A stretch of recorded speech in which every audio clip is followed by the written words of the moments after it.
N5 और N4 तो बहुत छोटी चीज़ें हैं, इतनी चीज़ें। N5 N3 जो है बहुत बड़ी चीज़ है, बहुत बड़ी चीज़। Hello guys, welcome to my channel. आज मैं बहुत ही एक खास चीज़ बताने वाला हूँ आपको कि कहाँ से मेरी जर्नी स्टार्ट हुई थी, कब मैंने जापानीज़ लैंग्वेज को लर्न करना शुरू किया था, किस किस तरीके से मैंने आगे जाके N5 क्लियर किया, फिर N4, फिर N3, फिर N2 और आज तक की मैं आपको सारी की सारी कंप्लीट जर्नी बताने वाला हूँ। और इस जर्नी को लिखते टाइम मुझे भी काफ़ी सारी अपनी पुरानी बातें याद आई थी कि ये ऐसी ऐसी चीज़ें भी हमारे साथ हो चुकी थी। जब मैंने जापान के लिए अप्लाई किया था तब क्या हुआ था, ये भी मैं आपको सारी की सारी चीज़ें बताने वाला हूँ। सो देखते रहिए ये वीडियो, आपको बहुत ही मज़ा आएगा जब इस जर्नी को आप सुनोगे। और हो सकता है कि आप इससे कुछ सीखो भी कि कैसे स्टडी करनी है, किस तरीके से आपको अगले अगले टाइम को अज्यूम करना पड़ेगा कि हाँ ये 2 महीने का खेल नहीं है, इसको टाइम ज़रूर लगता है और उसका आप माइंड सेट अपना तैयार कर लो कि हाँ इतना टाइम लगेगा तो इतने टाइम में मेरा कंप्लीट हो जाएगा। सो स्टार्ट करते हैं। सबसे पहले मेरी ग्रेजुएशन से, सिविल इंजीनियरिंग मैं कर रहा था, मेरी 2018 में कंप्लीट हो चुकी थी बीटेक सिविल इंजीनियरिंग। उसके बाद मैं फ्री था, मतलब अभी ग्रेजुएशन ताज़ा ताज़ा होके हटी थी एंड अभी फ्री था तो एक ऑप्शन नज़र आया कि एक मेरे जो एचओडी थे हमारे जो कॉलेज के, हमारा सिविल इंजीनियरिंग का जो एचओडी थे, उन्होंने एक शेयर की थी ग्रुप में कि यहाँ पे जापान में एक प्रोग्राम चल रहा है टीआईटीपी एक प्रोग्राम चल रहा है और उसके अंदर आपको जो है जापान में जाने का मौका मिलता है और वहाँ से सीखो चीज़ें और वहाँ से फिर वापस आके यहाँ पे इंडिया में आप अप्लाई कर सकते हो। वो सारी की सारी जो चीज़ें आप सीख कर आओगे उनका यहाँ पे बहुत ही काम होने वाला है। सो एक इमेज थी जापान की कि हाँ बहुत अच्छा है, इसकी क्वालिटी ऑफ थिंग्स, जो भी आप इसकी चीज़ खरीदोगे उनमें आपको क्वालिटी नज़र आएगी कि हाँ सही में ये चीज़ बहुत ही ज़बरदस्त थी। रादर देन अगर आप दूसरी कंपनीज का बाय करते हो तो वो टूट जाएगा, कुछ ना कुछ ख़राब हो जाएगा, बट उनकी चीज़ कभी टूटती नहीं है, कभी ख़राब नहीं होती है, बहुत ज़्यादा टाइम निकालती है उनकी चीज़। तो ये मुझे पहले से पता था तो मैंने सोचा चलो यहाँ पे जाते हैं। सभी कनाडा जा रहे हैं, कनाडा आपको पता है, पंजाब सारे के सारे कनाडा जा रहे हैं, तो मतलब कुछ अलग करते हैं, कुछ लाइफ में नया करना चाहिए, एक अलग सा एक्सपीरियंस आएगा। सो क्या हुआ, मैंने फिर ढूंढना स्टार्ट किया कि कौन सी ऑर्गेनाइजेशंस हैं। उसमें मैंने पढ़ा, पूरी पीडीएफ थी, उसमें मैंने पढ़ा टीआईटीपी का ये वो है। सो वहाँ पे देखा कि ये ऑर्गेनाइजेशंस हैं, इनके अंडर ये कॉलेजेस आते हैं जो टीआईटीपी के ज़रिए बाहर भेजते हैं, जापान में भेजते हैं। तो मैंने ढूंढा कॉलेज जो मेरे नज़दीक था। दिल्ली में नहीं मिला यार, चंडीगढ़ में नहीं मिला मुझे ऐसा कॉलेज कोई भी जो ऐसा कोई प्रोग्राम करवाता हो टीआईटीपी के अंडर। ये बहुत ही एक हैरानी वाली बात थी कि हमारी कैपिटल में ही नहीं मिला मुझे कोई। तो उसके बाद मैंने देखा कि एक राजस्थान में कॉलेज है, तो उस कॉलेज में मैंने फ़ोन किया और उन्होंने बोला कि हाँ आप जल्दी से जल्दी आके अप्लाई कर दो, जल्दी से जल्दी आ जाओ जितना हो सके। कि यार इतना क्या जल्दी होगी, मतलब ये बहुत ही जल्दी बुला रहे थे कि हाँ जल्दी से आ जाओ, सीट्स ख़त्म होने वाली हैं, ये होने वाला है, वो होने वाला है, ठीक है। सो ठीक है, मैंने सोचा चलो करवा तो रहे हैं कम से कम। फिर उन्होंने बोला कि हाँ ये इतनी इतनी फ़ीस लगेगी। हमसे उन्होंने 50,000 रुपीज़ लिए थे, 50,000 रुपीज़। जबकि वो एक पहले आप भेजो, भेजने के बाद हमसे पैसे लो, उसकी कोई दिक्कत नहीं थी। हमसे पहले 50,000 रुपीज़ लिए गए थे और पता नहीं क्यों, मतलब वो कॉलेज मुझे मेरी ज़िंदगी का सबसे बेकार कॉलेज है। सबसे घटिया स्टाफ था उनका, सब जिनको सिर्फ पैसे से मतलब था कि हाँ इनसे पैसे लो पैसे लो पैसे लो। जो भी मेरे साथ टीआईटीपी कर रहे थे सभी ने पैसे दिए। अभी तक एक भी पर्सन बाहर नहीं गया, एक भी पर्सन बाहर नहीं गया। शर्म आनी चाहिए ऐसे इंस्टीट्यूट वालों को। मुझे तो बहुत गुस्सा है, मुझे तो बहुत गुस्सा है। मैंने वहाँ पे N4 तक किया, N4 में मैंने 50,000 दिए हैं उनको। N4 में 50,000 इतना महंगा पड़ा है मुझे, क्योंकि बाकी तो कोई बेनिफिट नहीं मिला। बाकी तो हम जब वहाँ पे रह रहे थे वहाँ का खर्चा हम देते थे, रहने का, खाने का, पीने का, ये तो सारा हमारा ही था ना, उनकी तरफ से तो कुछ भी नहीं था, ठीक है। सो बताऊंगा इसके बारे में और बताऊंगा। फिर क्या होता है कि अगस्त 2018 में हम N5 करने के लिए जाते हैं। अगस्त 2018, अगस्त मतलब half of the year already ख़त्म हो चुका था। सो काफ़ी अच्छे टीचर थे हमारे, बहुत ही अच्छे टीचर थे। उन्होंने हमें जापानीज़ पढ़ाया और हमने वहाँ से हिरागाना काताकाना वही स्टार्ट किया। फिर हमने वो ग्रामर सीखी, उनकी अपनी बुक थी एक, मिना नो निहोंगो नहीं थी, तो ग्रामर सीखी। उसके बाद हमने, बट वहाँ पे एक कमी रह गई, बहुत बड़ी कमी रह गई कि हमें ये नहीं बताया गया कि हम स्पीकिंग में क्या कर सकते हैं। हमें बताया ही नहीं गया कि इस चीज़ों को जो पढ़ रहे हो, जो लिख रहे हो, इसको स्पीकिंग में लेके आना सबसे बड़ी चीज़ होती है। वहाँ पे एक जो गैप आया, सिर्फ एक स्टडी पे फोकस, स्पीकिंग पे फोकस नहीं था, वो गैप अभी भी एक खटकता है। तो अभी उस गैप को करने के लिए, ओवरकम करने के लिए मैं कुछ ना कुछ कर रहा हूँ। नेक्स्ट वीडियोस में आपको पता चल जाएगा, और आप भी वैसा करिए अगर आपको स्पीकिंग में दिक्कत आती है तो, ठीक है। ओके, सो 2018 अगस्त में एक फॉर्म भी निकलता है JLPT N5 का, वो भी हम सभी ने भर लिया था। एंड दिसंबर को हमारा एग्ज़ाम था, दिसंबर 5-7 के आसपास एग्ज़ाम था N5 का। सो इस कॉलेज ने हमें प्रॉमिस किया था कि आप N5 कर लो एंड उसके बाद आप जापान जा सकते हो TITP के थ्रू, ठीक है। जो पेमेंट उनको करने वाली बाकी रहती है वो वहाँ से हम कर सकते हैं, वो इजी था, वो तो समझ आ गया। N5 में एग्ज़ाम देने गए, हम सभी ग्रुप गए थे। इतनी बढ़िया बात थी कि हम सारा का सारा ग्रुप गया था एंड सभी ने बहुत एंजॉय किया, एक ही जगह पे रहे थे सभी के सभी। और एग्ज़ाम देने के बाद हम फिर कहीं घूमने गए थे, लाल किला घूमने गए थे। उसके बाद हम फिर अपनी ट्रेन में वापस आ गए थे। सो N5 का रिज़ल्ट आता है जनवरी 23 को, 23rd ऑफ जनवरी। तब तक हमने क्या किया, दिसंबर और जनवरी का सारा महीना हमने ऐश की, कुछ नहीं पढ़ा, कुछ नहीं, स्पीकिंग पे काम कर लो, थोड़ा सा स्पीकिंग बोल के देख लो, कुछ नहीं, बिल्कुल ऐश करी। जनवरी 23rd ऑफ 2019, ठीक है, 2019 चल रहा है अभी। सो रिज़ल्ट आता है और उसमें पता चलता है कि हमारी क्लास में से काफ़ी स्टूडेंट पास हो जाते हैं, ठीक है, काफ़ी स्टूडेंट्स पास हो जाते हैं। और मेरे जो मार्क्स थे उस टाइम पे 180 का टोटल एग्ज़ाम होता है, उसमें से 80 मार्क्स का पासिंग मार्क्स होते हैं N5 के लिए। सो मेरे मार्क्स थे 85, मतलब 5 जो नंबर थे मेरे ज़्यादा थे पासिंग मार्क्स से, तो मैं पास हो गया था। मतलब मुझे नहीं पता था, मेरा इतना कॉन्फिडेंस था कि मेरे 160-150 के आसपास आएंगे मार्क्स, बट नहीं, ऐसा नहीं हुआ और मेरे 85 आए। और मैं देख रहा था यार कहीं ना कहीं पे तो कुछ ना कुछ कमी है, क्योंकि आप अभी बिगिनर हो।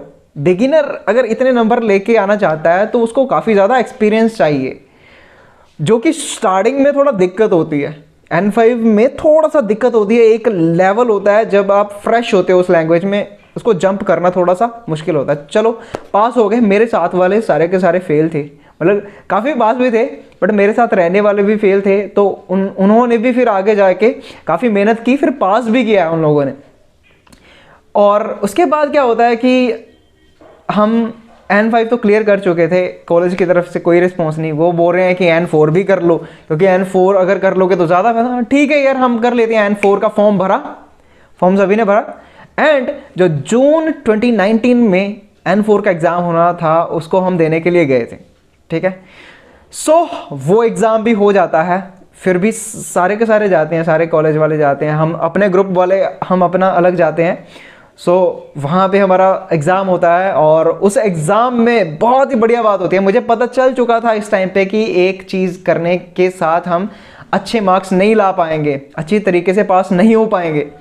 सो मैंने क्या करा था N4 में कि 2 बुक्स से स्टडी करी थी, 2 बुक्स। एक मिना नो निहोंगो, जो मेरे टीचर चेंज हो चुके थे, अब N5 में किसी और से पढ़ा था, अब दूसरे टीचर आ चुके थे, उन्होंने मिना नो निहोंगो से करवाया।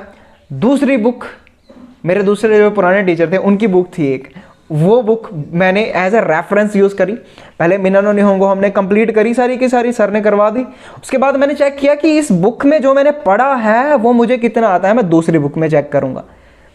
इस बुक में जितना आता है मैंने उसको दूसरी बुक में टेस्ट करना शुरू किया। दूसरी बुक में जो भी क्वेश्चन आंसर होते हैं उनको मैंने फिल करना शुरू कर दिया पेंसिल से कि हाँ इसका ये आंसर हो सकता है, इसका ये आंसर हो सकता है। क्या हुआ, मेरी जो नॉलेज यहाँ पे थी इधर यूज़ हो गई। मुझे पता चल गया कि कैसे क्वेश्चन करने हैं। नए क्वेश्चन थे, वो दूसरी बुक में नया था। तो वहाँ पे आपको क्या हुआ कि आपने एक बार अगर रिवाइज कर लिया, मतलब एक बार पूरी 2 बुक्स कर ली, एक बुक एज आप रीड कर रहे हो, याद कर रहे हो, दूसरी बुक में आप अपना टेस्ट कर रहे हो, तो आपको पास होने से कोई नहीं रोक सकता। ये टेक्निक है, लिख के रख लो, आपको सक्सेस दिलाएगी। ओके, सो उसके बाद क्या होता है, मैंने तो 2 बुक्स कर रखी थी, मेरे 2 दोस्त और थे जिन्होंने वो मेरे साथ ही करी थी, वो 2 बुक्स करी थी। सो हमारा जब रिजल्ट आता है तो इसमें पता चलता है कि सिर्फ 4 लोग पास हैं, सिर्फ 4 लोग पास हैं। उनमें से मैं था एक, ठीक है। और N4 मैंने बिल्कुल मतलब मैंने सोचा नहीं था कि इतने नंबर आएंगे। मेरे उस टाइम पे पासिंग मार्क्स थे 90, मेरे 144 आए थे, 180 में से 144। मैं भी देख रहा था कि हाँ यार इतने मार्क्स, मतलब सोचा नहीं था, हाँ बढ़िया तरीके से पास होंगे, बट बहुत ज़्यादा मार्क्स आए थे। मतलब उस टाइम पे मेरे लिए काफ़ी था कि मैंने जो इतना मेहनत किया है 2 बुक्स पढ़ के, वो मेरे को काम आया उस टाइम पे। एंड उसके साथ ही मेरे 2 और दोस्त हैं जिनके अच्छे मार्क्स आए थे, एंड फिर उनके साथ ही मैंने बाद में स्टडी करना शुरू कर दिया था अपनी जैपनीज़ को। ओके, N4 हो चुका है 19 जून। उसके बाद क्या होता है कि पास होने के तुरंत बाद जो फॉर्म निकलता है N3 का, JLPT दिसंबर के लिए N3 का जो फॉर्म निकलता है वो मैं फिल कर चुका था। मतलब मुझे पता था कि मेरा अभी अक्टूबर और नवंबर में प्लान था कि जापान जाने का। वो प्रोसेसिंग चल रही थी कि हाँ वो बता रहे थे कि अक्टूबर में पहली क्लास है, 1 अक्टूबर को पहली क्लास है, तो उसके लिए तैयारियां चल रही थी। टिकट भी खरीद लिया था, वीज़ा अप्लाई कर चुके थे, बट अनफॉर्चुनेटली नहीं हो पाया वो चीज़।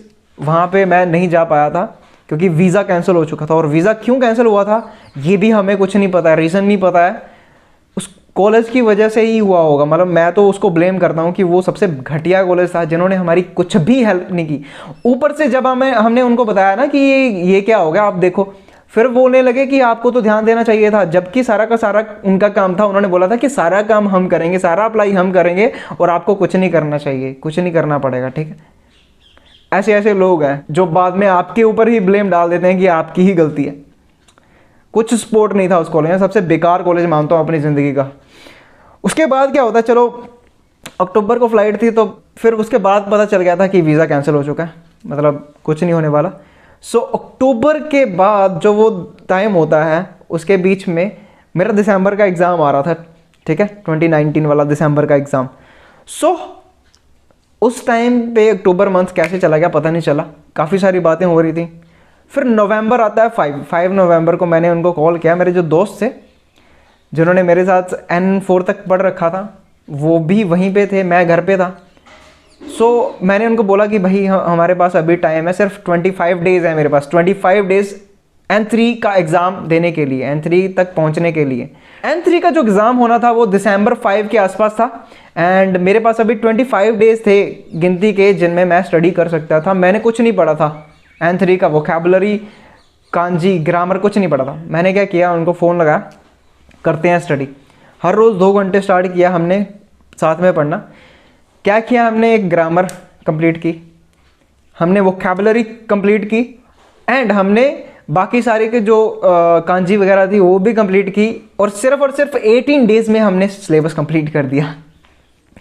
18 डेज़ में हमने N3 का सिलेबस कंप्लीट कर दिया था। उसके बाद जब एग्ज़ाम होता है, मतलब 18 डेज़, मतलब 5 नवंबर को मुझे पता चल गया था, मैंने उनको कॉन्टैक्ट किया था।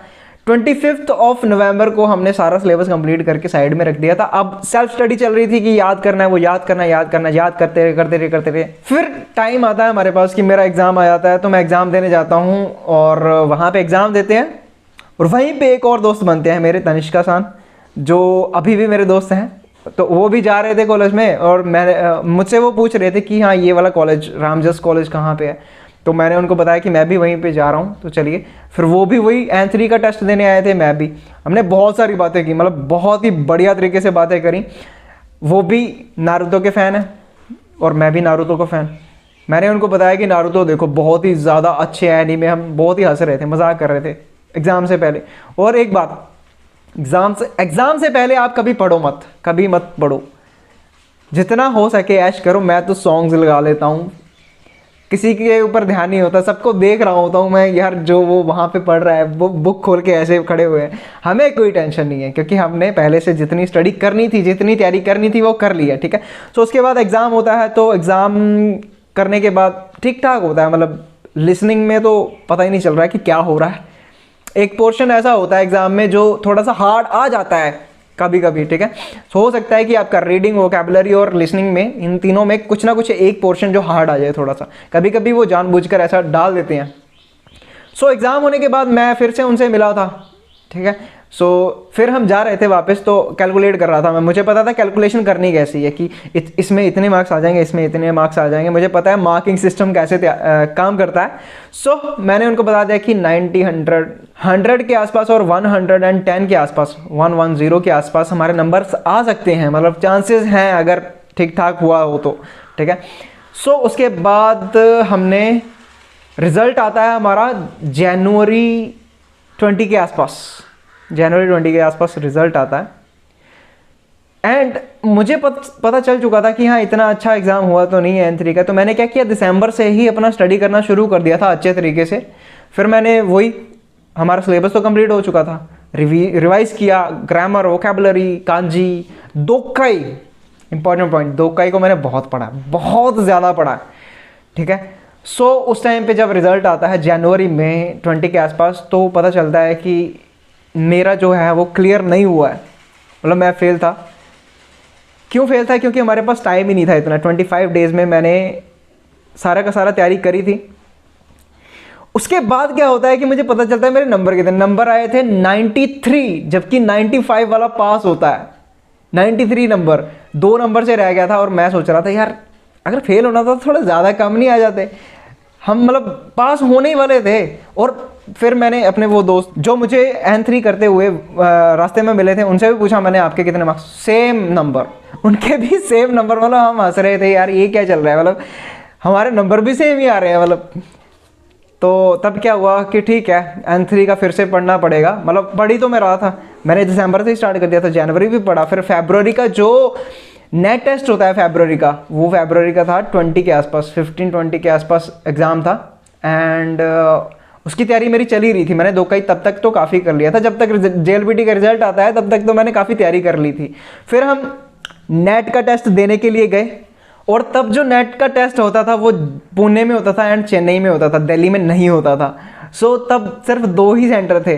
तो मैं पुणे के लिए अप्लाई कर चुका था, और मैं जब गया था रास्ते में मुझे मेरे और दोस्त मिल गए, मतलब हिमाचल से आ रहे थे वो भी, वो 3-4 लोग थे, मैं अकेला था। फिर मैं उनके साथ मिल गया। तुम्हें पता ही है यार, पंजाब और हिमाचल साथ में ही है, हरियाणा साथ में ही है, राजस्थान भी साथ में ही है, तो इनकी दोस्ती बन जाती है, मतलब टाइम नहीं लगता। सो हम फिर इकट्ठे रहे, वो N5 देने आ रहे थे, मैं N3 देने आ रहा था। मतलब नेट के हिसाब से देखें तो जो N5 होता है वो Q5 होता है, 5Q, ठीक है। एंड जो N2 होता है या N3 होता है वो 3Q होता है, नेट में 3Q होता है, ठीक है, उसको Q बोल दिया जाता है। बट इसमें कोई फ़र्क नहीं है, ऐसा कुछ नहीं है कि उसमें सिलेबस का फ़र्क पड़ गया या फिर कुछ फ़र्क पड़ गया, नहीं, ऐसा कुछ भी नहीं है, दोनों सेम ही हैं, दोनों सेम है। ओके, सो तब हम एग्ज़ाम देते हैं। सो मेरा जो एग्ज़ाम होता है वो काफ़ी अच्छा हो जाता है, और 28 फरवरी को हमारा रिज़ल्ट आता है, जिसमें मुझे पता चलता है कि मैं पास हो चुका हूँ। और ऐसे ही नहीं, बहुत ही अच्छे नंबर से पास हुआ था, और उसका सर्टिफिकेट मैं यहाँ पे दिखा दूँगा आपको, कि वहाँ पे लिखा है यूशू एक वर्ड लिखा है कि आपने जो एक्सेलेंट इसका मीनिंग होता है कि आपने जो भी एग्ज़ाम पास किया था वो एक्सेलेंट मार्क्स से पास किया था। मेरे 122 मार्क्स आए थे, 180 में से 122 मार्क्स आए थे। N3 में अगर इतने मार्क्स आ जाएं तो बहुत बड़ी बात होती है। N3 को पास करना मतलब एक पहाड़ को पार करना। N5 और N4 तो बहुत छोटी चीज़ें हैं, इतनी चीज़ें। N3 जो है बहुत बड़ी चीज़ है, बहुत बड़ी चीज़। आपको तैयारी बहुत अच्छे से करनी पड़ेगी अगर आपको N3 क्लियर करना है तो, और सबसे ज़्यादा तो रीडिंग की तैयारी करनी पड़ेगी। ओके, उसके बाद क्या होता है कि ठीक है N3 क्लियर हो गया, अब मेरा आ गया N2 का टाइम। सो तभी फरवरी में N3 क्लियर हुआ, एंड जुलाई में जो JLPT N2 होना था मैंने अप्लाई कर दिया। नेट का N3 क्लियर, अब JLPT का N2 मैंने अप्लाई कर दिया, और 2020 चल रहा है, ठीक है अभी। उसके बाद फिर से मैंने पूजा सान को फ़ोन किया, जो मेरे दोस्त हैं, जो N5 और N4 मेरे साथ पढ़ चुके हैं, पूजा सान, उनको मैंने कॉल किया कि हाँ चलो N2 की तैयारी करते हैं अभी, क्योंकि उनका दिसंबर में ही N3 क्लियर हो चुका था, क्योंकि उन्होंने नेट का दिया था, मैंने JLPT का दिया था, तो मेरा हो गया था ऐसे। बट ऐसा नहीं है कि JLPT का हार्ड होता है और जो नेट टेस्ट होता है वो ईजी होता है, ऐसा कुछ नहीं है। उनका एग्ज़ाम थोड़ा लेट था मेरे से, उनके पास टाइम ज़्यादा था पढ़ने के लिए, मेरे पास टाइम कम था, इसलिए हमारा थोड़ा आगे पीछे हो गया। मतलब उन्होंने वैसे भी वो होशियार है मेरे से यार, मेरे से ज़्यादा होशियार है, तो वो कर लेंगे, मुझे पता था। ओके, सो फिर क्या होता है, हम N2 की तैयारी शुरू करते हैं। N2 की तैयारी जून 2020 के लिए हम शुरू करते हैं। तो तब तक क्या होता है, कोरोना आ चुका होता है। कोरोना आ चुका होता है तो इसके बाद क्या होता है, बंद हो जाता सारा कुछ। फिर पता चलता है कि जून में जो होना था 2020 में एग्ज़ाम, वो कैंसिल हो गया। फिर चलो सोचा कि हाँ हमारे पास अभी टाइम है, हम रिलैक्स होके पढ़ेंगे, N2 का बड़ी बढ़िया तरीके से तैयारी करेंगे। दिसंबर आता है, दिसंबर में पता चलता है ये भी कैंसिल हो गया, 2020 दिसंबर भी कैंसिल हो गया। ठीक है, सो अभी सोच रहा हूँ यार इतनी तैयारी करी है, मतलब 3-4 बार मैंने ऑलरेडी पढ़ लिया सारी बुक्स। फिर अभी सोच रहा हूँ क्या करूँ, चलो ठीक है यार एक बार और पढ़ लेंगे, कुछ और कर लेंगे, कुछ नया सीख लेंगे। मैंने बुक्स डाउनलोड की, वो मैंने अलग से जापानीज़ की कल्चर के बारे में स्टडी करना शुरू किया। 2021 चल रहा है और जो जुलाई में जो JLPT होना था वो भी कैंसिल। मैंने क्या किया कि जो जून में होता है नेट का टेस्ट, जून में होता है, उसको मैंने अप्लाई कर दिया। बाद में पता चला वो भी कैंसिल हो गया, नेट का टेस्ट भी कैंसिल हो गया। उसके बाद वही जो मैंने पोस्टपोन कर दिया, मतलब वही जो कैरी फॉरवर्ड कर दिया कि जो नेट वाला टेस्ट जून में देने वाला था, जुलाई अगस्त में देना है, जो अभी अगस्त गया है जब मैंने एग्ज़ाम दिया था। और एग्ज़ाम देने के बाद मैं पास हो चुका हूँ, मतलब N2 मेरा यहाँ पे आके कंप्लीट हो चुका है। आप देख सकते हो कि इतना टाइम लगा। N2 जब पास हुआ ना तो काफ़ी मुझ में खुशी थी, काफ़ी अच्छा एक दिन था कि फाइनली इतना टाइम वेट किया तो उसका एक रिज़ल्ट भी अच्छा आया है। N2 का क्लियर हो चुका था अगस्त में, और उसी के साथ साथ जो जुलाई वाला जो JLPT का होना था वो मैंने फिर से कैरी फॉरवर्ड कर दिया था दिसंबर में, जो अभी दिसंबर आने वाला है। और दिसंबर में मैं N2 देने आ रहा हूँ। अगर आप भी JLPT का एग्ज़ाम देने के लिए आ रहे हो दिसंबर में 2021 में, तो आप मुझे इंस्टाग्राम पे बता सकते हो कि मैं भी वहाँ पे आ रहा हूँ। तो हो सकता है कि हम दोनों मिल पाएँ, हो सकता है कि आपकी कुछ क्वेरीज हों जिनको मैं सॉल्व कर पाऊँ, या फिर और भी हम कुछ डिस्कस कर पाएँ जापान के बारे में। ऐसा हो सकता है। इस स्टोरी से आपको क्या पता चलता है कि आपको वेट करना पड़ेगा। आपको जो है 5 मंथ्स एटलीस्ट N5 के लिए देने हैं। N5 के लिए ज़्यादा टाइम देना, N4 के लिए 2 मंथ्स देना। क्यों? क्योंकि N5 जो है उसको क्लियर करने में टाइम लगता है, N4 को क्लियर करने में टाइम नहीं लगता है। तब आप समझ आ चुकी होती है कि यार इस चीज़ को करना कैसे है, इसकी तैयारी मैं कैसे करूंगा तो मेरे नंबर्स बढ़िया आ जाएंगे। और बाकी सारी गाइडेंस के लिए आपका भाई यहाँ पे बैठा हुआ है, मैं और भी ज़्यादा आपको गाइडेंस देता रहूँगा, गाइड करता रहूँगा। और उसी बीच क्या हुआ है कि जून में जो मैंने पहला बैच स्टार्ट करा था वो मेरा बहुत ही अच्छा रिस्पॉन्स चल रहा है। वहाँ पे काफ़ी अच्छे से स्टडी कर रहे हैं। मेरा प्लान है कि इस मंथ मैं सिलेबस सारा कंप्लीट करवा के अक्टूबर एंड नवंबर 2 महीने होते हैं हमारे पास, 2 महीने में इतनी अच्छे से रिवीजन करवाऊंगा कि कोई एक बंदा नहीं है जो फेल हो जाए। इतनी अच्छे से रिवीजन करवाऊंगा। बाकी उनके ऊपर है, उनको टाइम देना पड़ेगा। अगर आप टाइम नहीं दोगे तो कुछ भी नहीं होगा। आपको समझ लेना है कि जो N3 है उसके लिए 5 मंथ्स देने ही देने हैं। ठीक है, आपको क्या करना है, जो मेरी फाइनल जो ऑब्जर्वेशन है कि आप कैसे अच्छे प्रोडक्टिव तरीके से कर सकते हो ना ये लेवल, तो फाइनली मैं यही निकालता हूँ कि N5 के लिए 5 महीने दे दो, N4 के लिए 3 महीने एंड N3 के लिए फिर से 5 मंथ्स। ये आपने अगर कर लिया तो आपके N3 तक कंप्लीट हो जाएगा। N2 के लिए आपको क्या करना, 5 मंथ्स दे दो। N2 एक एडवांस लेवल है। N3 जो है अगर आपने क्लियर कर लिया तो N2 आपके लिए कोई चीज़ नहीं रह जाएगी, आप क्लियर कर लोगे। आपको पता चल जाएगा कि ये चीज़ें होती हैं, बट N3 में जितनी बड़ी उनसे दुगुनी होती हैं। जैसे 600 वोकैबुलरी N3 में है तो 1200 हो जाएंगी N2 में। जस्ट क्वांटिटी बढ़ जाती है, बाकी मेंटेलिटी जो है आपकी वो डेवलप हो जाएगी अगर आपने N3 अच्छे से कर रखा है। और रीडिंग पे ज़्यादा फोकस करना है, आपको रीडिंग पे बहुत ज़्यादा फोकस करना है। और भी ज़्यादा अगर कोई टेक्निक्स होंगी तो मैं नेक्स्ट वीडियो में डिस्कस करूंगा। ये वीडियो बहुत ही लेंथी हो चुका है, बट इसमें आपको जानने का काफ़ी कुछ मिला होगा। काफ़ी ज़्यादा इंटरेस्टिंग चीज़ें मैंने आपको अपनी लाइफ के बारे में बताई हैं कि कैसे कैसे हमारे साथ क्या क्या हुआ था एंड कैसे कैसे मैंने अपने आप ही घर बैठे बैठे ही सारा का सारा कर लिया था। N4 तक मैंने वहाँ पे कॉलेज में पढ़ा था, N3 एंड N2 हमने घर बैठे एक दो दोस्तों ने साथ में कर लिया। बुक्स थी साथ में कर लिया। और बुक्स कहाँ से मिलेंगी ये मैं आपको बताऊंगा। हर लेवल के लिए बुक्स कहाँ से होंगी ये मैं आने वाली वीडियोस में बताऊंगा कि N5 के लिए ये, N2 के लिए ये, सब लेवल के बारे में बताऊंगा। वेट करिए उन वीडियोस के लिए। आई होप कि आपको ये वीडियो पसंद आया होगा। मिलते हैं आपसे नेक्स्ट वीडियो में। अगर आपको ये वीडियो पसंद आया तो इसको लाइक ज़रूर कर दीजिएगा एंड सब्सक्राइब भी कर दीजिएगा। अगर आप इसी तरह का कंटेंट, जापानीज़ के रिलेटेड कंटेंट देखना चाहते हो मिलते हैं आपसे एक नेक्स्ट वीडियो में, तब तक के लिए सायनारा।